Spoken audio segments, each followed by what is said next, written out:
Salut à tous, on se retrouve pour le numéro 27 de C'est qui en pôle. Alors on va évidemment parler du Grand Prix des États-Unis qui s'est tenu au circuit d'Austin, le circuit des Amériques, hein, parce que bon, là-bas... Ok, voilà, avec du rodéo et tout. La troisième course de cette saison. Et comment ça va, Steph ? Bah oui, voilà, j'ai déjà ouvert ma tronche. Oui, quota plus redneck tu meurs, à base de, tu sais, le trophée avec les cornes, guidon, machin. Et puis sur Twitter, c'est venez le chercher, genre America fuck yeah, quoi. Ouais, sauf qu'ils savent pas faire des pistes, quoi. Ah ouais, oui, effectivement, hein, c'est un peu comme le pinard, il a fallu quelques générations avant qu'ils apprennent à en faire. Alors, moi j'ai cru qu'on était retourné à Indianapolis, puisque c'était un petit peu les plaintes des pilotes quand ils couraient encore à Indianapolis, c'est que le circuit était bien crado là-bas. Et donc l'année dernière, il y avait eu pas mal de plaintes de pilotes comme quoi il y avait beaucoup de boss. Donc le circuit a dit ok, on va corriger, etc.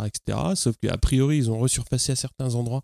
Mais d'autres endroits, ils ont créé d'autres boss. Donc c'était encore... Ouais, puis personne leur avait dit qu'il fallait pas mettre de poussière sur la piste. Donc en fait, c'est ballot, mais comme j'avais fait remarquer sur les réseaux sociaux, mais je sais très bien que personne ne me suit, n'est-ce pas ?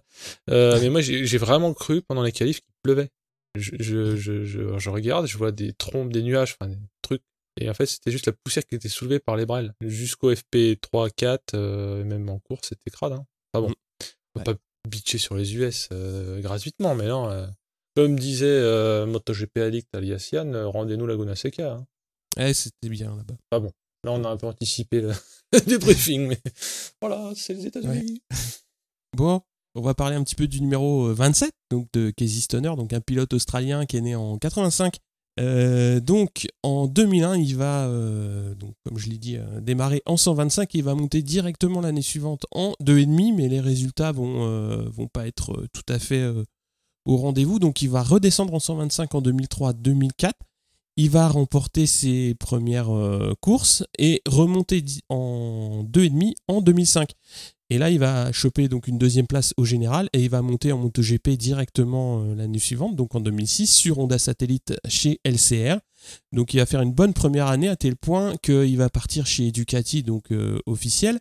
Je crois qu'à cette époque-là, il était avec... j'ai perdu son nom. Oui, Capirossi. Hein. Voilà, c'est ça. Et il va être champion la première année et l'année suivante va être vice-champion. En 2009, il va avoir une saison coupée donc pour des raisons de santé, mais il va quand même terminer 4e au général. En 2011, il passe chez Honda et il va gagner donc le titre dès sa première année. Et en 2012, il annoncera donc son retrait des circuits au Mans. Et il va quand même terminer 3e au général, malgré il avait pris un beau soleil, alors je ne sais plus sur quelle piste, mais il s'était fracturé les chevilles. Il était quand même revenu en fin de saison, donc... pour terminer la saison et après prendre une retraite, on va dire, tranquille, pleine de carpes. Oui, pleine de VTT et tout ce que tu veux faire sur le continent australien. Et puis, faut pas oublier qu'il a continué aussi beaucoup à œuvrer pour Ducati en développement, mise au point de bécane. Ouais. Donc je pense qu'il n'est pas complètement étranger au regain de forme de Ducati des années qui se sont passées et cette année. Je sais pas à quel point il est impliqué maintenant cette année, mais sur les 2-3 dernières années, il était souvent à mettre au point. Oui, parce que quand il va arrêter sa carrière en course, il va quand même rester pilote d'essai et de développement chez Honda. Il va faire aussi quelques piges, notamment 8 heures de Suzuka, où il va prendre il s'éclatera la tronche. Une très très grosse chute. De la faute du matos, hein, mais on le rappelle. Et ensuite, il va passer donc toujours un pilote essayeur, comme tu l'as dit, chez Ducati. Je crois que c'est à peu de choses près quand Rossi va partir. Hein. Ouais, mais on le citait précédemment, off the record, ça fait quand même partie des oiseaux rares qui ont gagné un titre sur 2 marques. Ouais. Revenons au débat aussi dans Stoner, impressionnant aussi parce que capable, alors je dis des choses qui ont été dites 700 000 fois, y compris par Monray qui disait que la Ducati bougeait beaucoup, de dompter littéralement un truc qui savait faire caler vite en ligne droite et freiner comme ça pouvait, mais il a gagné ce titre. C'est un peu comme Marquez qui gomme un peu les éventuels défauts des Honda sur les années précédentes. Mm-hmm. C'est le pilote qui fait beaucoup là quand même. Enfin, de ce que je me souviens moi, à tel point qu'un gras que je suis, j'avais perdu de vue qu'il avait aussi gagné sur Honda parce que ses exploits de Ducati, Ça coïncide aussi avec le fait que Ducati, je crois, avait une vitesse de pointe ridiculement haute par rapport aux autres. Ils se refaisaient des moitiés de ligne droite, et même pas à la spi. Hein. et par contre, c'est marrant, Stoner, avec certaines fois tellement d'avance que je me souviens d'une course où il s'est déconcentré complètement, il a fait un tout droit quelque part. Je sais pas si tu te souviens de cette course. Non. Il avait limite mis un demi-tour à tout le monde, il défonçait tout le monde, mais vraiment. Et à un moment, on le voit plus sur l'écran et il s'était tapé un tout droit.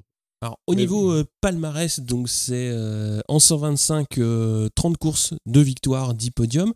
En 250, 31 courses, 5 victoires et 10 podiums. Et en MotoGP, 118 courses, 38 victoires, 69 podiums. Donc, ça fait quand même plus de la moitié des courses sur le podium.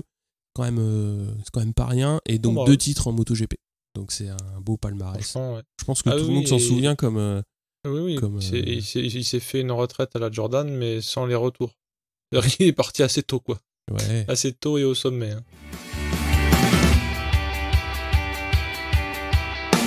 Bon, on parle d'Austin.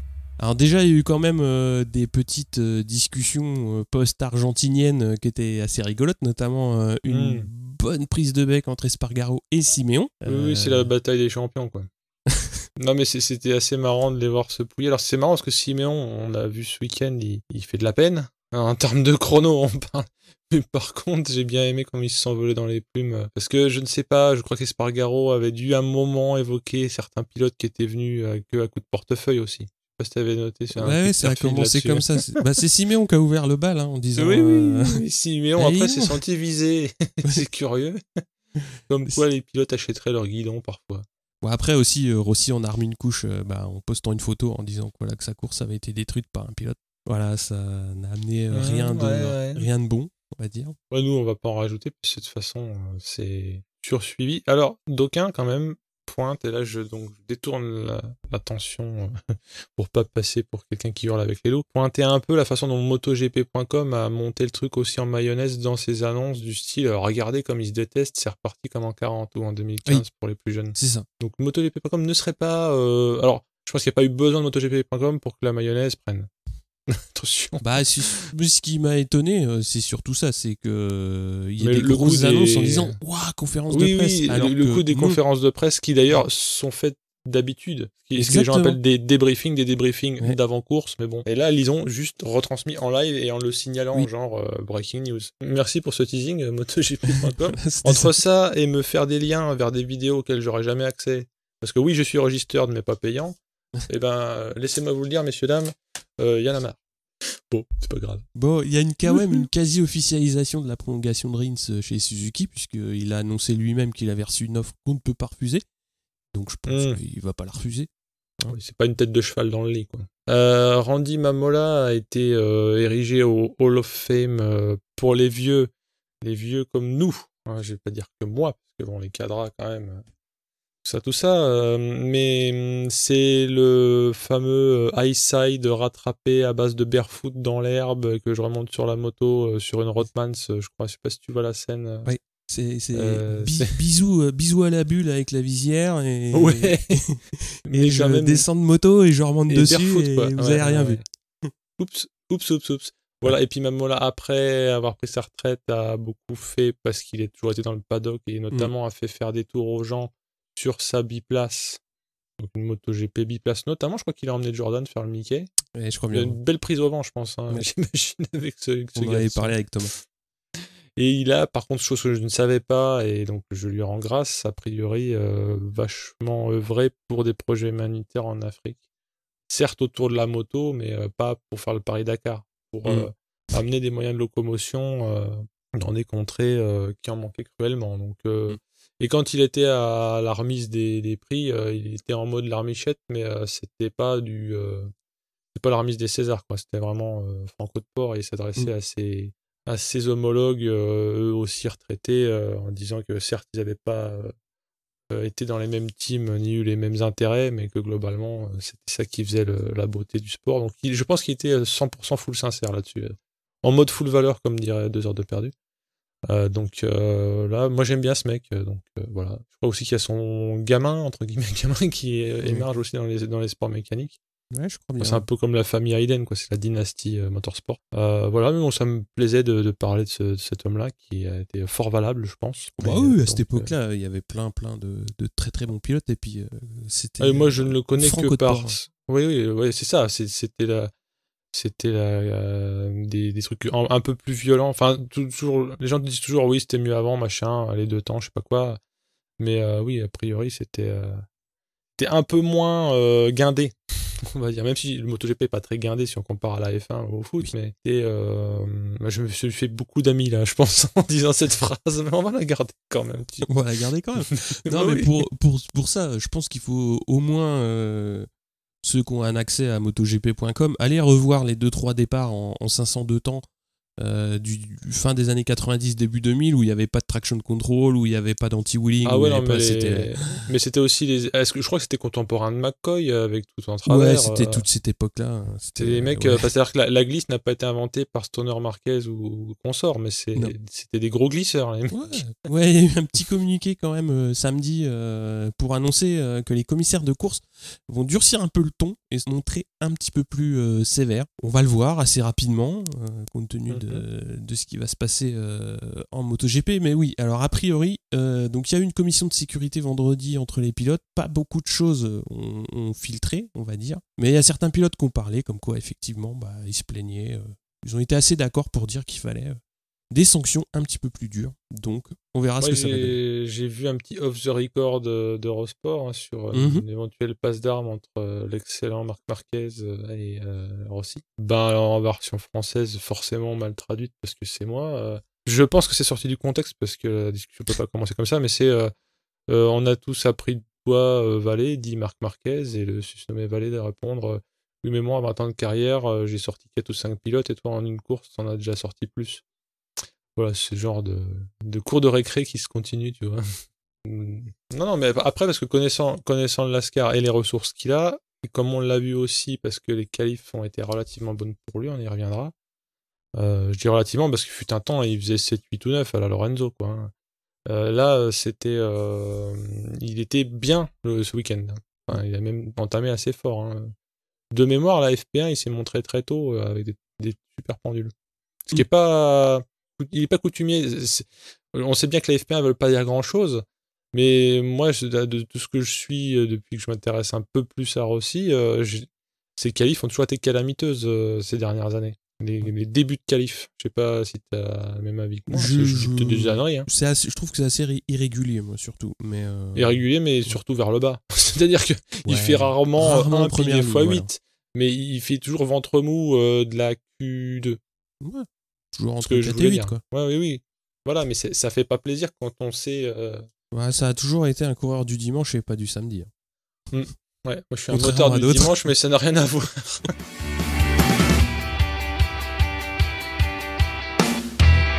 Bon, on va parler de ce qui s'est passé sur la piste. Donc en Moto 3, on a eu Martin en pole devant Canet et McPhee. En deuxième ligne, Suzuki, Di Gianantonio et Bastianini. Foggia, Sasaki et Bezzecchi en troisième ligne. En Moto 2, en pole, Alex Marquez devant Alex Loves et Mattia Pasini.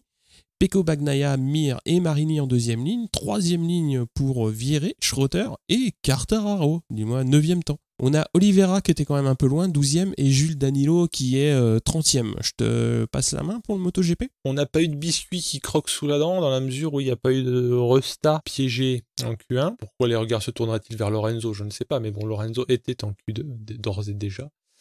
Mais Sciarrin a commencé à se montrer pour remonter en Q2. Dans les dernières minutes, un peu comme un thriller, il s'est fait chourer la place par Petrucci. Que se passe-t-il en Q2 ? Quelle surprise, Marquez défonce tout le monde. C'est vraiment incroyable. Alors pour une fois, au bout de la 700e perte de l'avant de cette saison, il n'a pas réussi à rattraper. J'ai regardé les images, elles se passent toutes pareilles, ces chutes de l'avant.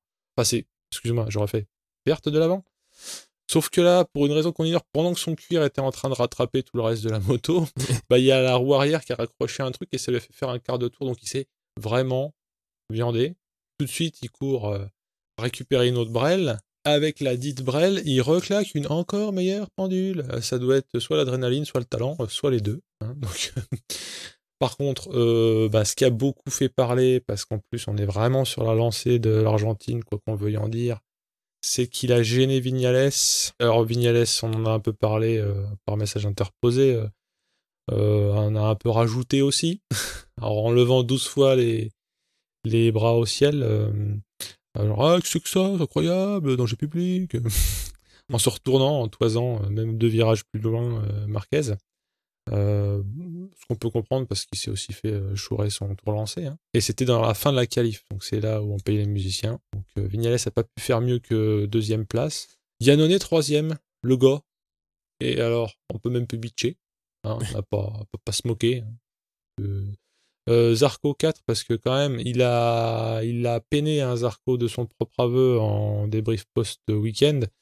Ses qualifs ont commencé en soupe à la grimace, parce qu'il avait du mal à mettre au point la machine. Il a fait une bonne FP1 et les autres FP ont été calamiteuses pour lui. Sauf que là, au moment où il a fallu se qualifier, il a quand même réussi à faire 4 devant un certain Rossi. Alors Lorenzo 6, ça n'était pas encore la débâcle.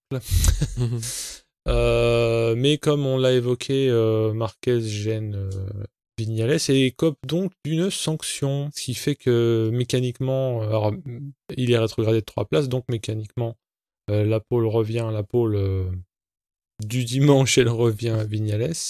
Iannone et Zarco, donc première ligne pour Zarco sur tapis vert. Et la deuxième ligne, effectivement, qui fera parler dans les chaumières, en tout cas sur le papier, Marquez, Rossi, et puis Lorenzo. Je ne l'avais pas noté, mais ça n'a pas échappé à ta sagacité que Paul Espargaro avait aussi été pénalisé de 3 places. C'est vrai qu'on en a bizarrement beaucoup moins parlé. C'est très curieux. Alors j'en profite avant de te redonner la parole pour dire ce que j'en pense moi de cet incident qui rétrospectivement en fait n'est pas si important. Quand bien même c'était bien fondé ou pas de mettre une pénalité parce qu'ils avaient prévenu qu'il serait plus sévère et ils ont montré les dents. L'explication de Marquez, qu'elle soit vraie ou pas, m'a tellement plu que je l'absous totalement, à savoir qu'il évoque le fait qu'il surveillait Iannone qui était devant lui pour pas trop le rattraper afin qu'il lui suce pas la roue après. Et donc un remake de ce qu'il a fait dans les stands quoi l'année dernière. Donc oui, après 3 places, why not je ne sais pas ce que toi tu en penses. Après c'est l'application assez stricte du règlement, il est sur la trace, il ralentit, gêne un pilote, il est puni, c'est strictement ce que dit le règlement. Ouais. Si tu veux ralentir pour un petit peu laisser de l'espace au mec qui est devant, bah tu t'écartes et après tu ralentis. Tu fais pas l'inverse, je pense qu'il le sait. Donc bon, voilà, c'est histoire de lui rappeler. Bon, après, ça va avec les consignes de fermeté. Donc c'est normal de mon point de vue. Après, de là à ce qu'ils aient voulu faire comme en Superbike, à faire partir les meilleurs en milieu de grille, pour faire de la... Voilà, ils auraient pu le faire partir des stands, ils les pliaient tous. Hein, donc... Oui, même d'Austin Centre. Hein. Ouais, voilà, c'est ça. Avec sans essence. Ah oui, sans le temps qu'il fasse le plein. Oui, donc là... Et puis malgré ce chambrage plus ou moins volontaire de Iannone, il se trouve qu'ils étaient comme larrons en foire dans le parc fermé de la pole entre lui et Iannone Marquez. Donc je pense pas qu'ils se chamaillent tant que ça. Non, et puis bon après... Pour revenir un petit peu sur les qualifs, moi ce qui m'a fait plaisir, c'était quand même déjà de voir Iannone un petit peu plus à la fête qu'habituellement. Parce que, moi j'irais même jusqu'à dire ressuscité, hein, vu de là d'où il vient. Ouais, parce qu'il a été bien pendant toutes les FP, il fait une belle qualif. Après, c'était bien, puis il va continuer sur sa lancée. Et on verra par la suite que c'était pas un feu de paille. Ouais, c'est ça. Et puis, bon, voilà, après, de toute façon, Marquez, je pense qu'il a compris que c'était pas dans son intérêt d'en rajouter, de se dire parce que de toute façon, il savait très bien que 3 places, c'était pas fondamental pour lui pour son week-end. Donc voilà, après, je pense que voilà, la direction de course a voulu montrer l'exemple. On passe en course ? Yeah. Alors, en Moto 3, ça part bien pour Martin en pôle. Alors, il va y avoir 5 pilotes qui vont chuter dès le T1. Donc, ça va être Toba, Mazia, Ramirez, Rodrigo et Norodine. Antonelli va aussi chuter en accrochant Lopez. Il va revenir un peu fort au freinage donc sur lui. Di Gianantonio va prendre les commandes devant son coéquipier et Canet. Foggia, Bezeki sont dans le coup. Alors, c'est le poulain de Rossi qui va prendre la tête. un groupe qui est composé d'une petite dizaine donc, de pilotes. Ça se fait l'Aspi comme d'habitude dans cette catégorie, mais ça roule très très bien, c'est très animé, c'est super, super beau entre les 3 Italiens. Ils animent la tête de course et les 2 Espagnols, donc Martin et Canet, sont un petit peu plus en retrait, on va dire un petit peu à l'affût, mais c'est bien animé. On va avoir Martin qui va remonter petit à petit donc dans le groupe de tête et il va talonner son coéquipier donc, qui mène. Par contre, Canet commence à stagner un peu donc à l'arrière de ce groupe. Alors le rythme de tête va vraiment continuer à être assez fort et il ne va pas y avoir vraiment d'écart. Et souvent, ça, comme je l'ai dit, au T1, ça se fait à l'Aspi et ça redistribue un petit peu les cartes. Bastianini et Eutel, eux, vont en profiter pour rejoindre le groupe de tête à 10 tours de l'arrivée. Bezzecchi, donc lui, est en tête à ce moment-là et il est plutôt à son avantage. Et on dirait que ça va se jouer donc à 5 entre lui et Martin, Di Giannantonio, Bastianini et Eutel. Ils ont réussi en fait à creuser un petit gap sur l'arrière-groupe. Alors à 6 tours de l'arrivée, ça semble être suffisant et là Martin va prendre les commandes. Et là directement il va mettre tout de suite un petit écart pour se mettre à l'abri. Et il va vite mettre une demi-seconde à tout le monde et on va pas vraiment le revoir. Par contre derrière il va y avoir un duel entre les 2 Italiens, donc Bastianini et Di Giannantonio pour le podium, avec Bezzecchi en embuscade pas loin. Mais voilà, donc Di Giannantonio va se louper à l'épingle du 11 et il va passer 5. Bon, il va pas chuter mais il va perdre des positions. Et il va quand même réussir à repasser 3 en passant Eutel et Bezzecchi. Alors, il va y avoir dans le dernier tour un gros duel donc justement pour le podium et c'est Bezzecchi qui va compléter ce podium après une belle victoire donc, de Martin, donc, qui a réussi à prendre les commandes au bon moment, au moment où il savait que il était il avait le groupe à sa mesure et il allait assez rapidement pouvoir se décrocher. Donc devant Bastianini, et on va avoir Mignot 4 et Di Giannantonio 5, Eutel 6 et Kornfeld, Canet, Suzuki qui vont être 7, 8, 9. Alors on passe à la course Moto 2. Alors il y a eu un problème en gris direct pour Danilo, donc il va partir des stands. Marquez sort bien de la pole, on parle bien de Alex. Parce que il a beau être très fort, il fait pas les 2 catégories. Non, il fait pas les 2 catégories. Ça, ok en fait. Pasini et Bagnaia donc lui emboîtent le train pour mener la course. On a Loves qui va faire une Loves, c'est-à-dire une chute dans le premier tour. Alors il va réussir à repartir, mais bon évidemment la course est un petit peu ruinée. Vieré, Schroeter et Quartararo sont bien dans ce début de course. Alors Marquez il va réussir à creuser un petit écart assez rapidement. Justement on se demande si c'est pas le grand frère qui est dans la combi. Et Bagnaia prend la 2 à Pasini. Kent va chuter. Binder et Oliveira en tandem KTM, ils vont remonter petit à petit avant que Binder fasse un gros écart. Et ils sont respectivement 6e et 8e. Quartararo, quant à lui, a vraiment du mal à suivre le rythme. Et il glisse petit à petit donc à la 13e place. Il va y avoir une grosse chute de Schroeter qui était bien. Mais il a pris vraiment un gros high side en sortie de T1 et a priori je pense que, alors j'ai pas cherché la confirmation, mais a priori il y a la clavicule qu'a pris. Alors ce qui nous donne Marquez devant Bagnaia et Vieré, puis Oliveira et Pasini à 10 tours de l'arrivée. On a Mir qui lui remonte très fort, il est 8e. Et Bagnaia recolle Marquez pour la tête. Oliveira réussit à remonter pour la 3e place. Marquez et Bagnaia donc, sont un petit peu seuls au monde, détachés assez loin devant. On va avoir Manzi qui va chuter. Il va y avoir une très très belle baston en tête donc, entre Marquez et Bagnaia. Mir va réussir à remonter 4e quand il va passer Vieré. Alors Oliveira lui aussi s'est détaché du groupe et il va réussir à tenir la 3e place.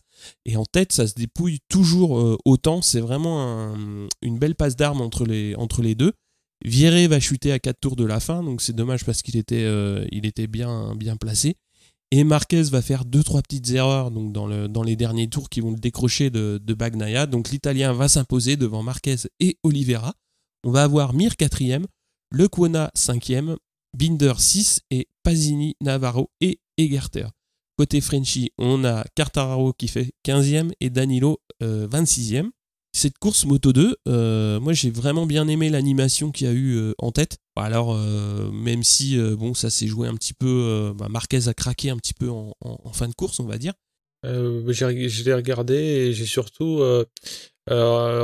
suivi Mir parce que comme je suis un moins fin connaisseur du Moto 2 que toi, ce qui me marque, outre que Marquez et de la famille de Marquez, ça on commencera à le savoir, c'est que Mir, pour un rookie de la catégorie, n'est pas dépassé, loin de là. Moi j'ai une petite tendresse pour ce monsieur. Donc voilà, je suis plus à m'attacher, tu vois, au pédigré des pilotes. Donc il a fait une super course. Hein. Ouais, franchement, il a une adaptation à la machine. Alors je sais pas si c'est dur de s'adapter de 3 vers 2, hein, Moto 3 vers Moto 2. J'imagine que oui.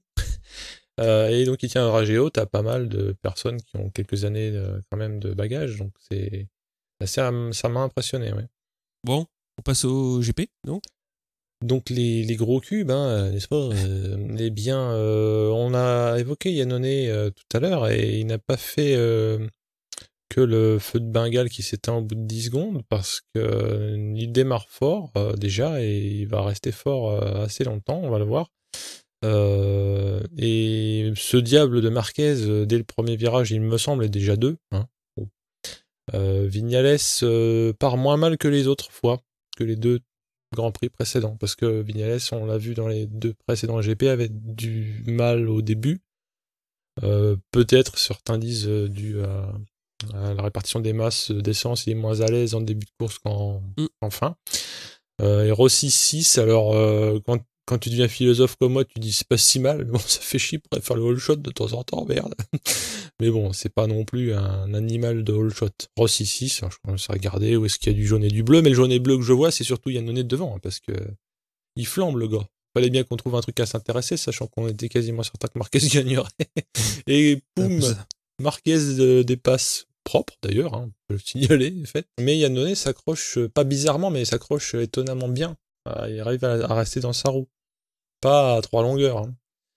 Il s'offre même le luxe de lui faire un freinage à la Jobard Team de genre ça bouge de partout pour passer Marquez qui, je crois, lui refait l'inter sur ses entrefaits, un truc comme ça, ou du moins un virage après en tout cas. Mais c'était, de toute façon, attaquer Marquez, faut pouvoir déjà, hein. Et puis il faut avoir alors soit le ciboulot ou soit l'absence de ciboulot pour le faire, je sais pas, mais non là c'était chaud.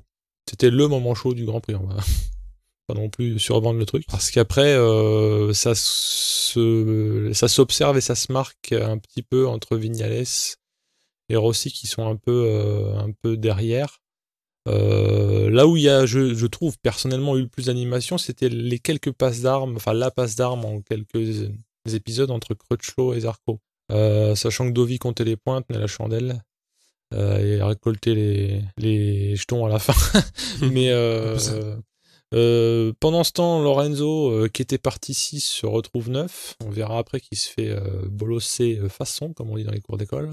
Et Yannone n'arrive pas à tenir le rythme, mais en même temps, Marquez est sur une autre planète. Donc, on va dire qu'il fait sa course.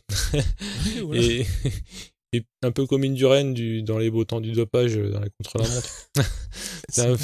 Et c'est pas parce qu'il est espagnol, hein, c'est sûr, pas de racisme primaire. Vignales va se taper Yannone, enfin se doubler Yannone pour être second, mais on est encore loin parce qu'on a 14 tours de l'arrivée. Alors moi je m'étais dit il peut arriver des trucs, hein, je sais pas, que Marquez se trompe de sens dans le circuit et tout, non, ça n'a pas arrivé. Donc pendant ce temps Marquez continue de tracer. Et ce qui m'a un peu embêté, comme beaucoup de VR46 fans, c'est que Rossi ne soit pas en mesure de regagner du terrain, ne serait-ce que 2 mètres, ça marchait pas, visiblement pas assez fort pour qu'il y arrive. Donc certains de nos followers Twitter nous ont expliqué qu'ils s'étaient endormis ou alors qu'ils avaient lutté contre le sommeil. C'est pas faux. Comme je le disais, Crutchlow a fait des tentatives et réussi parfois à doubler Zarco, mais il s'est fait repasser et il roulait un peu au-dessus de ses pompes. Attention, je cite les commentateurs d'Eurosport, dont De Punier. Savoir que comme c'est un pilote, qu'on va dire généreux, pour pas dire trappeur, en freinage de trappeur, il a tendance à beaucoup solliciter l'avant et sa chute, elle est due notamment, Dixit, son expertise de Punier, à un freinage un peu trop appuyé qui lui a fait perdre l'avant. Et donc, ouais, techniquement, ce que disait De Punier, c'est que ces chutes-là, il les connaissait bien. Alors, c'est pas moi qui l'ai dit. Mais il expliquait que Crutchlow, comme lui, était des... Alors lui, parce qu'à une époque, il avait des machines qui l'obligeaient à freiner fort pour compenser le manque de pêche qu'ils avaient en ligne droite. Et donc, quand tu sollicites beaucoup l'avant, déjà tu l'uses, t'es limite à tous les virages. Et en fait, quand tu freines très fort, que tu rentres sur les freins, ça c'est pour les pistards. Moi, je ne suis pas un pistard, mais je crois que je connais un peu. Quand tu rentres sur les freins, il faut relâcher très progressivement le frein pour que la fourche ne te saute pas à la gueule, en fait, vu que tu es en compression. Et si c'est pas fait nickel ou que tu te tapes une bosse à ce moment-là, au revoir. C'est ce qui s'est passé. C'est parce qu'il manque les bosses. En fait, il n'y avait pas de boss et lui, il avait appris le circuit avec les boss. Non, donc, plus sérieusement, quand tu es à 110%, après 2 ou 3 erreurs, la 4e, c'est la bonne. Hein. Donc, il pourra repartir, mais il sera très loin après, bien sûr. Chacun son rythme, sachant qu'il y en a un qui va plus vite. Abraham abandonne un peu avant de se faire prendre un tour. C'est pas une blague, hein, mais il était plusieurs secondes plus lent que tout le monde. Parce qu'a priori, il était pas dans son assiette physiquement. Rins, j'ai pas vu l'action, mais il chute seul comme un grand, je crois.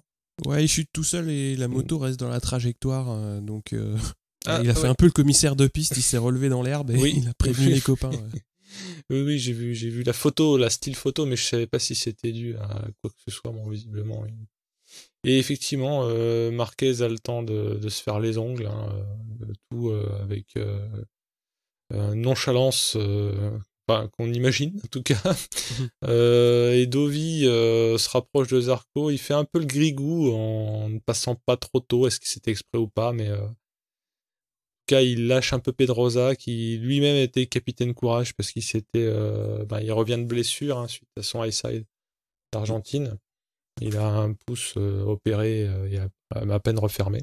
Ce qui se passe en queue de peloton, comme ils disent au Tour de France, c'est que Lorenzo se prend on peut appeler pas des humiliations, mais se prend des dépassements qui font pas forcément plaisir, parce que t'as quand même Rabat et Miller qui sont et aussi Aleix Espargaro, donc pour les deux premiers cités, c'est des vieilles Ducati, passe-moi l'expression, limite hors d'âge reprise en concession, quoi. Donc deux satellites pas flambant neuves et une Aprilia. Tout le monde s'accorde pour dire que 80% du problème est dans le ciboulot. Ouais. Je laisse les commentateurs le dire. Je hurle avec les loups là dans ce cas-là. Mais c'est vrai que ça commence à devenir une habitude et je pense que Tardozzi l'attendait avec un lance-pierre dans le paddock là, ou limite le gros sel. Dovi fait au métier un peu comme ce Saligo de Pedrosa à Valence, même si c'était pas pour la victoire, le passe à la fin en gros. Retour avant la fin, comme tu l'as fait remarquer avec beaucoup de malice, il peut même effectivement préparer ses courses Carouf Drive.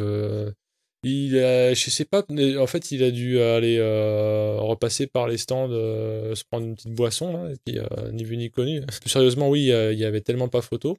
Alors on finit par se demander, moi en tout cas, je finis par me demander s'il y a que le circuit, quoi, ou alors qu'il est tellement over the top de tout le monde qui va les défoncer comme ça toute l'année. Je commence à avoir peur en fait, je le cache pas là. Je te le livre comme quota, comme c'est ça. toujours c'est le tarif. Hein. Je sais que c'est le tarif, mais à ce point-là, sachant que si on oublie ce qui est difficile, tous les accrochages qu'il y a eu en Argentine, pareil, et ils leur mettaient tous au moins une seconde. C'est ce que je veux dire. Est-ce que d'autres circuits peut-être soient plus... Je sais pas ce qui fait que ce circuit lui plaît tant que ça, mais on est presque sur du surnaturel. Là. Ah bah oui. On n'est pas presque d'ailleurs, on est un peu en mode surnaturel. Donc on s'est intéressé à ce qu'il y avait d'autre. Hein, effectivement, le podium, quels allaient être les deux autres en fait. Et pour le coup, Rossi se serait bien vu rattraper Iannone, mais il n'a pas pu. Donc chapeau déjà aussi à Iannone pour avoir confirmé sa belle forme des qualifs. Et ça finit ainsi, donc Marquez suivi de Vignales et Iannone. Et au pied du podium, Rossi, avec Dovi qui, mine de rien, limite la casse. Sachant que les Ducati n'ont pas été à l'aise ce week-end sur ce circuit. Ouais, elles ont été moyennes. Elles ont limité la passe. Il termine première Ducati. C'est ce que je peux te dire, en tout cas. Et Zarco, quand même, on n'oublie pas, top 6. Ce qu'avait dit Poncharal avant la course, en fait, lui, il disait que ce serait viser le podium, mais essayer de finir dans les 6, parce que que ce soit l'équipe technique, tout le monde, plus Zarco avait un feeling mitigé sur le package global. Et Zarco a toujours beaucoup d'à-propos et de modestie et de sang-froid dans son débrief juste après la course. Il disait que lui, avec le choix qu'il avait fait, avait moins bien réussi à mettre au point sa machine. J'entends le choix aussi de pneumatique. Et ni à mettre bien au point sa machine, ni à s'en servir bien, et que des gens avec un package similaire, notamment de pneus, avaient fait mieux. Donc il se jetait des cailloux à lui-même quand même. Et il essayait pas de chercher des trucs genre oui, c'est le circuit, oui, je sais pas, il faisait chaud, les visières embuées et tout. Non, c'était... il avait le bon goût de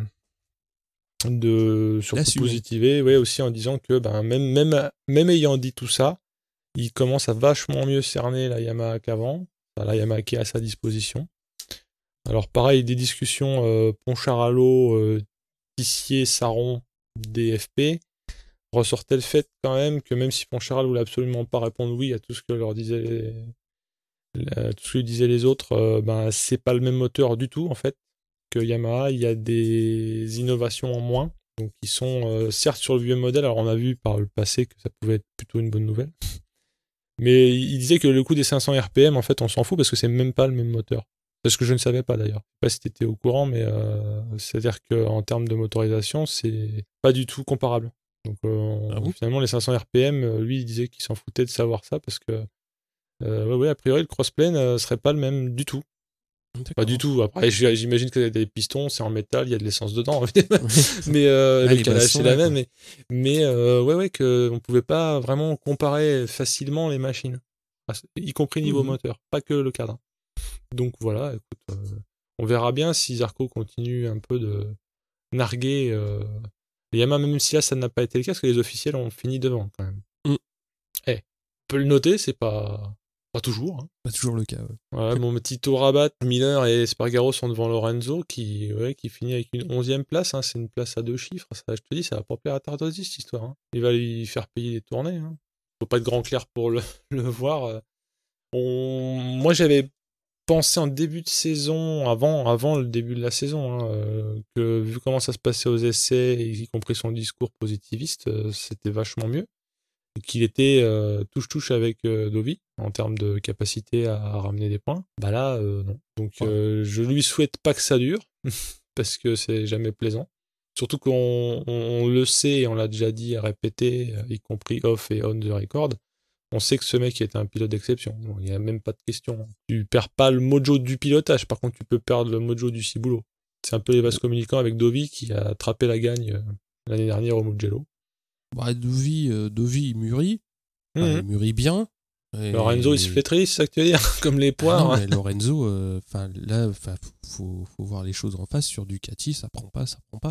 Autant en fin de saison. Moi, c'était plus en fin de saison dernière où je me suis dit, ça commence à venir. Ça commence à venir. Et si la y compris au niveau de l'attitude d'ailleurs.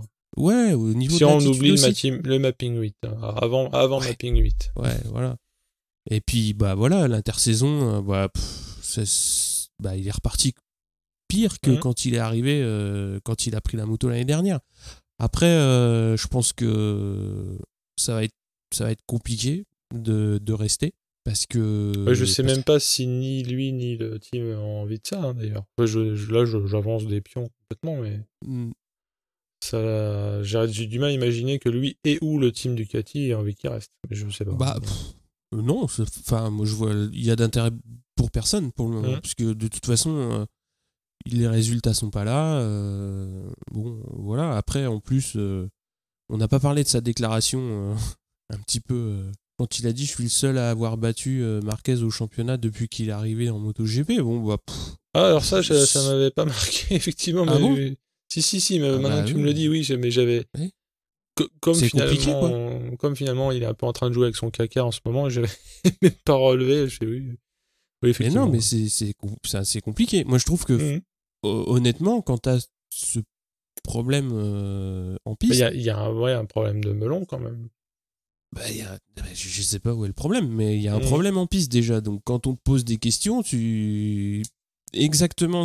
Je crois que Vignales, par contre, pour le coup, il a eu une meilleure réaction quand ils lui ont parlé quand ils lui ont demandé un petit peu son avis sur ce qui s'était passé entre Rossi et Marquez. Il a dit bon, écoutez, moi les gars, c'est pas mon problème. Moi, je m'occupe de mes problèmes avec ma moto. Il a tout de suite recentré le débat sur lui en disant moi, je m'occupe de mon cul sur ma moto. Ce qui est une bonne approche. Carrément. Là, Lorenzo, avant de dire écoutez les gars, je suis le seul à avoir battu Marquez, le problème c'est que là, il est en train de. Enfin, moi, quand on a vu les images, quand il se fait passer par Rabat, Miller et Espargaro, enfin. Voilà, c'est. Tu peux pas, quoi.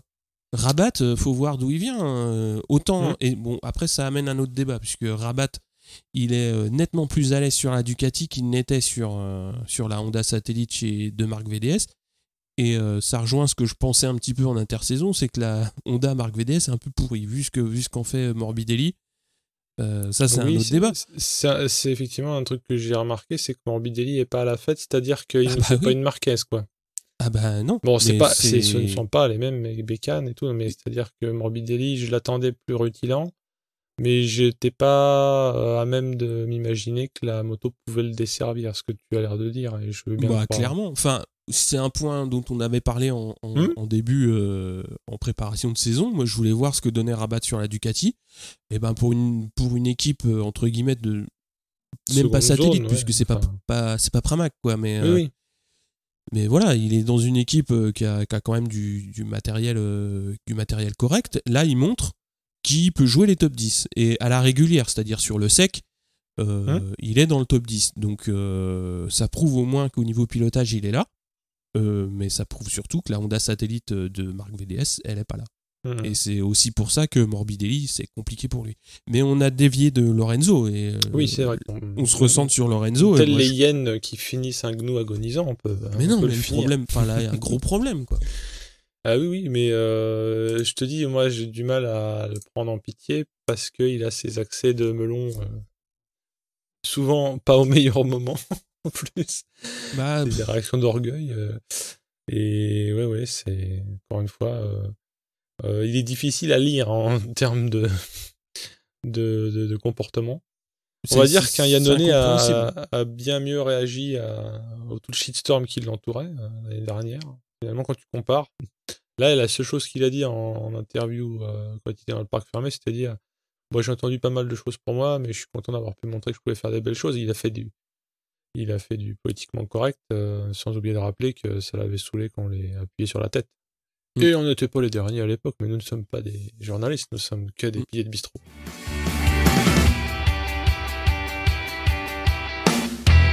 Petit point championnat sur les 3 catégories. Donc en Moto 3, on a Martin en tête avec 55 points, devant Canet, deuxième 48. Bezeki 3e avec 43. En Moto 2, Bagnaia en tête avec 57. Pasini 2e avec 47, à égalité avec Marquez. En MotoGP, Dovi en tête 46 points, 1 point d'avance sur Marquez, et Vignales 3e avec 41 points. Zarco est 5e au championnat. Alors on va parler un petit peu des Frenchies, puisque ça a beaucoup roulé durant les 2 dernières semaines, puisque le Superbike a couru à Aragon le week-end du 14 avril. Baz a terminé 11e et 15e donc, durant les courses, et pour continuer, ça courait donc en même temps que le MotoGP aux États-Unis, ça courait à Assen, donc aux Pays-Bas. Et une très bonne prestation de Baz, puisqu'il fait 7e et 8e sur les 2 courses. Et il a pris quand même un gros high side en warm-up le dimanche matin. Alors j'ai pas vu ce qui s'était passé, mais il en a parlé, je crois que c'est sur Twitter et Facebook, il a dit qu'effectivement il a pris une grosse bourre. Et au global, il est 9e. Donc. Oui, il se dit par ailleurs que bien que BM fasse des belles choses en Superbike, là en l'occurrence, c'est pas la méga bécane du plateau, a priori. C'est pas à la pochette surprise ou à la tirette, il a pas pris ce qu'il y avait de mieux en bécane. De ce qui se raconte, mais moi c'est que du bitchage, je sais pas. Mais a priori, ce qui dessert aussi BM, c'est que je crois que c'est la seule bécane, il est mono bécane. dans ce Alors championnat. oui, c'est ça. Il est bon après l'un dans l'autre, voilà, il est en train de la développer et de l'améliorer. Enfin, l'équipe est en train de la développer et de l'améliorer pour lui parce qu'il n'y a pas beaucoup de motos sur le plateau et comme tu dis, je pense que c'est la seule. Je crois qu'on en avait parlé avec Thomas. Voilà, oui, il a peut-être pas une Kawa ou une Yamaha puisque les Yamaha tournent fort aussi en Superbike maintenant. Mais oui, bah c'est bien. Faut qu'il montre qu'il a le niveau pour déjà faire marcher une moto qui n'est peut-être pas une moto du top plateau. Bon, après, ça peut être que bon pour la suite. Ça peut être soit inciter BM à investir un peu plus de manière à avoir des meilleurs résultats, ce qui peut être le cas, ou alors, bah, si BM veut rester un petit peu dans cet état d'investissement, bah, trouver une meilleure bécane pour plus tard, ou etc., etc. Mais de toute façon, quoi, c'est bien pour lui. Absolument. C'est bien de montrer qu'il est là. La tendance Superbike, c'est quand même que souvent Johnny Ray dame le pion à tout le monde, sauf que les Ducati se montrent quand même un peu plus souvent maintenant. Notamment sur la deuxième course d'Aragon où c'est Davis qui vient chourer la victoire à Ray avec la manière, mais c'est chaud. Alors je sais pas à quoi ça tient, mais j'ai toujours l'impression que, comment dire, plus combat de rue que le MotoGP les courses. Bah oui. Tu vois ce que je veux dire, c'est clairement. Enfin, combat de rue. Non mais combat de rue, plus. Oui, il y a beaucoup plus de déplacements. Island du MotoGP de l'année dernière, quoi. Ah oui, c'est un peu ça. Et ça c'est plaisant et surtout parce que j'ai l'impression quand même que les Ducati sont globalement, passe-moi l'expression, inférieurs au Kawa, et que donc pour aller embêter Ray, ben les deux Lascar que sont Melandri et Davis, ils se dépouillent. Quoi. Et ça se voit. Ouais. Et c'est assez fun à regarder quand même. Alors en super sport, on a Cluzel qui a terminé 3e à Aragon devant Mayas, qui était donc 4e. Et Corentin Perolari est arrivé 16e, donc il courait sur la Yamaha en remplacement de Mac Di Meglio, qui lui est parti se concentrer sur l'endurance. Et à Assen, donc Cluzel s'est imposé et Mayas a à nouveau fait 4e. Alors, on a Mayas qui est toujours en tête au championnat avec un seul petit point d'avance sur Krummenacher. Et Cluzel est 4e au général. Tu parles du Mans ? Ouais. Le Mans, 24 heures de son prénom. Où, sauf erreur de ma part, il y avait un certain MotoGP Elect. J'espère qu'il nous redonnera un peu de biscuits de l'intérieur, ou du moins de l'intérieur des campings. Il semblerait que ce soit un peu épique. Avec une très belle course parce que très animée et très sportive au sens esprit sportif. On pourra en reparler sur l'esprit de relative camaraderie qu'il y a entre les teams. Donc c'est la fête aux Frenchies, au pays de la rillette, parce qu'il y a deux Frenchies qui se taillent la part du lion en faisant premier, excusez du peu, Freddy Forêt pour sa deuxième victoire au Mans.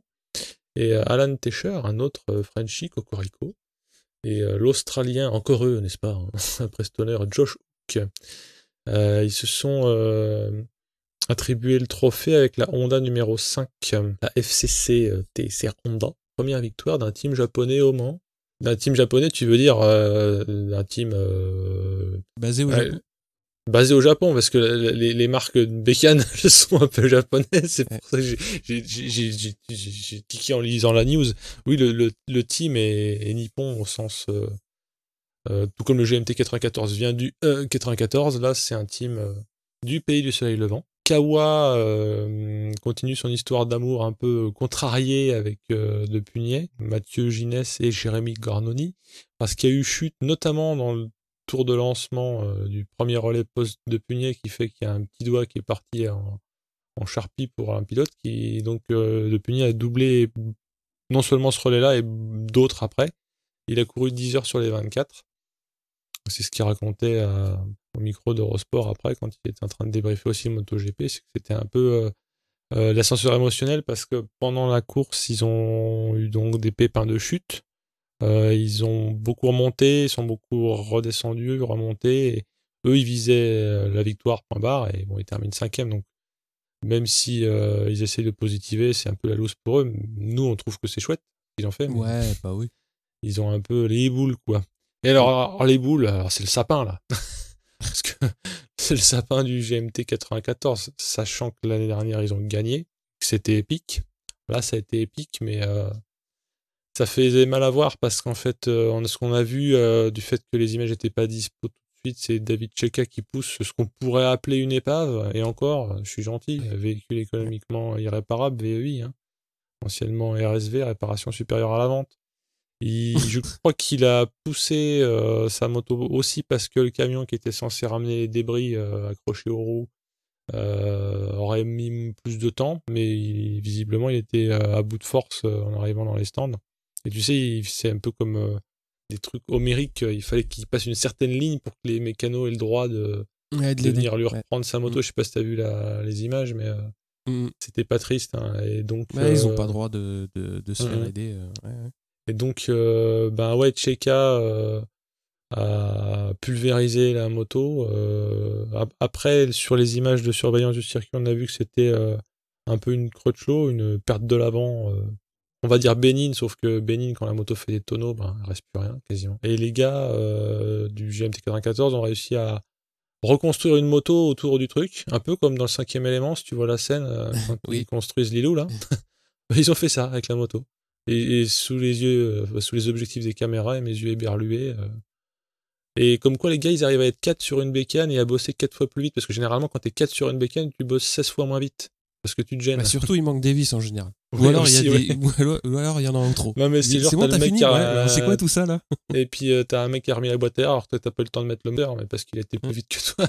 Non, là, les gars, non seulement ils étaient prêts, mais ils étaient super forts parce qu'ils sont repartis que avec 18 tours de retard. Quand tu vois quand même ce qu'il faut faire sur la machine. Tu vois ce qu'il y a à faire sur la moto. Ouais. Ah, c'était pas le garage Jules Godin quand on vous a changé le joint de culasse. Hein. Ça, c'est. Non, là, c'était. Il y en a qui, dans ce temps-là, ils te font même pas le devis. Ah ouais, limite, ils en sont à choisir le parfum du macchiato à la machine à café. Et là, il y a eu une seconde chute aussi, un petit peu moins grave. J'en parle un peu moins lourde, moto, un peu moins lourde. Ils finissent quand même 10e avec tout ça. Sachant que ce que faisaient remarquer les commentateurs notamment, c'est que Cheka est resté dans le box après, ne fuyant pas ni ses responsabilités ni ses comparses. Et oui, donc quand il poussait sa moto, il était applaudi par les autres teams adjacents. Et pareil, il y a un des commentateurs qui disait qu'il était dans le team FCC Honda. Et quand les gars, au moment où ils ont vu sur les moniteurs leur adversaire direct éclater, ils ont rien dit. Ils étaient même plus désolés qu'autre chose. Parce que dans le monde merveilleux des endurances, tu sais que c'est beaucoup par élimination. Et tu sais aussi que ça peut t'arriver un tour après. Donc on n'est pas là, j'applaudis si Marquez prend un bac à sable. Là, c'est plus ambiance, pas famille, mais tu vois ce que je veux dire. Quoi. C'est plus révélateur d'un état d'esprit qui est... C'est plus fraternel. Voilà, exactement. Alors, peut-être que si l'absence de pognon joue aussi. Là, je bitch un peu, mais je suppose qu'ils roulent pas sur l'or et que c'est pas des contrats à plusieurs dizaines de millions dans les teams. Quoi. Les teams ont plus un budget de petites communes du fin fond de l'Aveyron. Quoi. Ouais. Moi, j'aime bien. Mais donc, oui, j'ai regardé autant que j'ai pu à force soit de fatigue, soit de disponibilité de la télévision.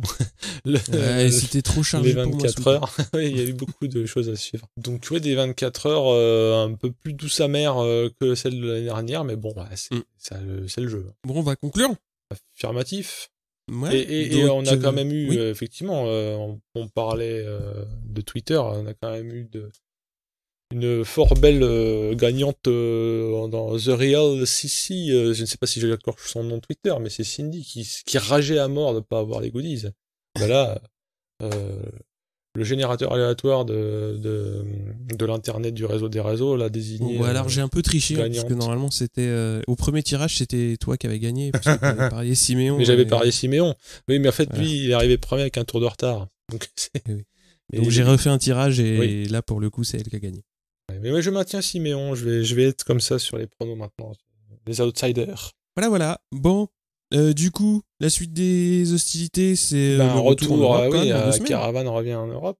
Et là, ça va pas être la même. Hein. Enfin, j'en sais rien d'ailleurs. Je sais pas si Marquez va encore leur remettre la pilée, mais Non, l'année dernière, je crois que à Jerez, Lorenzo avait fait podium, si je me trompe pas. Normalement, en plus, à Jerez, on va maintenant pouvoir parler non plus d'un renard, mais d'un renard argenté. Rossi peut parfois faire des coups, hein, parce que il me semble que c'est. Il aime bien leur montrer comment. C'est le circuit circuit aussi où je crois qu'il a bolossé Giberno et Lorenzo, pas la même année bien sûr. Mais... Putain, c'est Pedrosa qui a gagné l'an dernier. Tu rigoles ou quoi? Ah non, attends. Race. Si. C'est Pedrosa qui a gagné l'année dernière devant Marquez et Lorenzo. Putain. Mais c'est le poulidor ultime, on se souvient jamais. Le mec qui gagne, tu t'en rappelles pas. Mais oui, c'est complètement injuste et ça me désole pour lui. Hein, oui. Oui, c'est sa victoire syndicale. C'est le début des problèmes Rossi 10. Ouais. C'était il y a 2 ans que Rossi avait donné la leçon. Oui, sur leur terre, à cette bande de petits prétentieux. Okay. Sur ce, on se dit dans 2 semaines. Dans 2 semaines, du moins pour la course, ouais, effectivement. Salut Steph, à plus. Vivement. Salut à tous. Plus.